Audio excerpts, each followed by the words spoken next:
Bonsoir. Ce soir, c'est Mamie qui raconte une histoire de sorcière avec l'histoire de Rosa. Rosa, le chat gourmand, avait un peu trop aimé la potion rajeunissante de Morissette Rondelette.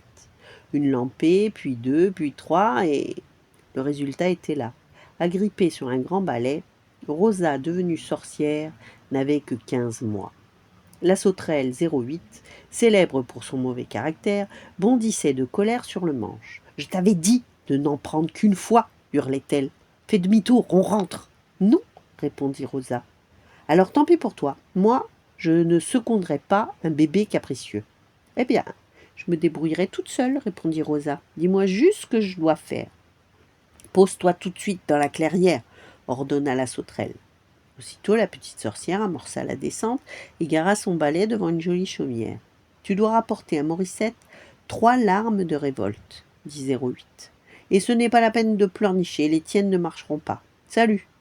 Rosa haussa les épaules. « Bon débarras, méchante peste !» Une fois seule, la petite sorcière appela Carlos. Elle essaya 10 fois, mais il ne vint pas. Découragée, elle se pelotonna sur l'escalier. C'est alors que la porte de la maisonnette s'ouvrit. Une jeune femme s'accroupit à côté de Rosa. « Qui es-tu, petite fille ?» demanda-t-elle doucement. « Tu es perdue ?»« Moi, je m'appelle Mao. Je suis la femme de Paul le bûcheron. » Aussitôt, Rosa se mit son pouce dans la bouche. « Ne t'inquiète pas, reprit Mao. Tes parents vont te retrouver. En attendant, viens chez moi. » Mao installa Rosa dans un coin de la chaumière. Calée bien au chaud sur un édredon de plumes, la petite sorcière se calma. Mao allait et venait tout en lui parlant. « C'est bien d'être sage pendant que je m'affaire. Je travaille depuis ce matin, mais je suis très en retard. J'ai encore plusieurs gâteaux à finir, tu vois. » Mao épluchait des fruits, parlait et souriait. « Ce soir, le roi Hubert donne un banquet en l'honneur du chevalier Godefroy. Un valet va venir chercher mes 30 délices pommes châtaignes. » Mao raconta sa vie à Rosa et soudain, pour la première fois, elle devint triste. « J'ai un gentil mari et mon travail me plaît, tout irait bien si seulement j'étais maman. Hélas, Paul et moi n'avons pas d'enfants. » Rosa écoutait en suçant un biscuit. Dans les forêts enchantées, un bébé ne fait pas de conversation sans éveiller de soupçons. Alors, pour montrer qu'elle avait compris, Rosa fit des petits bruits que font les tout-petits. Très vite, Mao se retrouva sa gaieté. Elle coupa, plaisanta, accommoda et parla sans jamais s'arrêter. Enfin, quand les gâteaux furent prêts, un valet les emporta chez le cuisinier. Mais quelques instants plus tard, l'homme tambourina à la porte. « Je veux 30 nouveaux gâteaux tout de suite, dit-il. Mon chargement vient de tomber à la rivière. » La jeune femme écarquilla les yeux. « Mais c'est impossible, rien n'est prêt. Il faut que je batte du beurre, que je moule de la farine, que la pâte lève. Si je commence tout de suite, ils seront cuits demain à l'aube. » « Si tu refuses, reprit le valet, tu finiras dans un cachot. Je dirai au roi que tu n'as rien fait. Je reviens dans 1 heure. » L'homme disparut aussi vite qu'il était venu.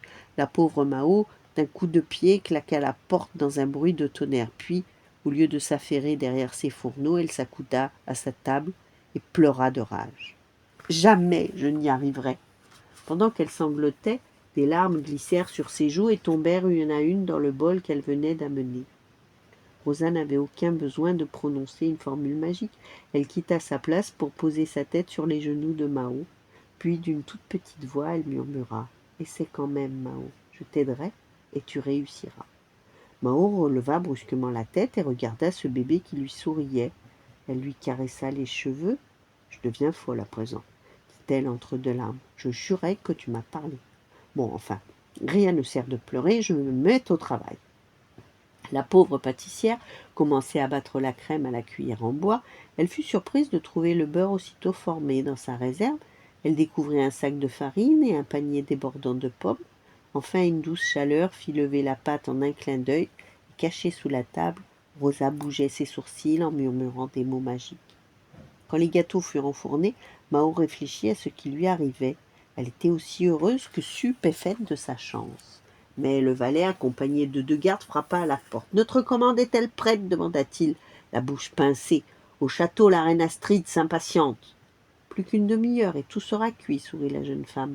« Puisque tes gâteaux ne sont pas prêts, nous devons t'emmener, ordre du roi, » aboya l'un des gardes. « Et tant pis pour toi. »« Mais c'est injuste, » supplia Mao. « Les 30 premiers étaient faits. » La petite Rosa bouillonnante de colère, ne put s'empêcher de crier une formule de sorcière. Aussitôt les hommes s'immobilisèrent comme des statues de pierre. Laissons-les ainsi, jusqu'à ce que tes gâteaux soient cuits, annonça le bébé en battant des cils. Ces brutes nous ont assez ennuyés, tu ne trouves pas? Bouche bée, Mao s'approcha de la table, les yeux pleins d'effroi et d'admiration à la fois. Elle fixa ce drôle de bébé. Puis, sans réussir à dire un mot, elle attrapa le bol mouillé de larmes pour le ranger. Ola hurla: Non, non, ne le touche pas. La jeune femme obéit, mais demanda: Mais qui es-tu à la fin? Rosa n'avait pas le droit de tout dire. En éclatant de rire, elle raconta un bout de la vérité. On dit beaucoup de mal des sorcières, on a tort. Moi, par exemple, je suis adorable. Un parfum de pommes et de châtaignes avait envahi la chaumière. Une fois les gâteaux sortis du four, Rosa réveilla les hommes pétrifiés. Mao les houspilla. Prenez les gâteaux et courez. On vous attend en cuisine. Comme il cherchait à comprendre ce qui s'était passé, elle continua. Allons, allons. Si vous traînez trop, on vous jettera au cachot.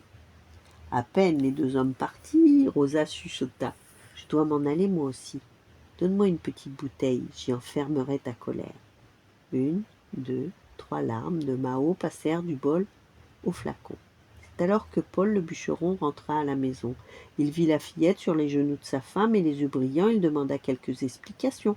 D'où vient cet enfant? Est-elle abandonnée? Est-ce qu'on peut la garder? Rien de tout ça, dit la petite sorcière. Je m'en vais. Rosa rangea le flacon dans sa poche. Elle versa sur la table les 2 dernières larmes du bol.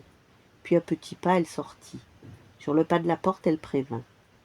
Dès que je toucherai mon balai, ces gouttes se transformeront en bébés, des jumeaux, dont il faudra vous occuper. En s'envolant, elle entendit des voix, des gazouillis d'enfants et des cris de joie de leurs parents, évidemment. Voilà la suite avec l'histoire de Thalia. Bonne nuit, faites de beaux rêves et à demain.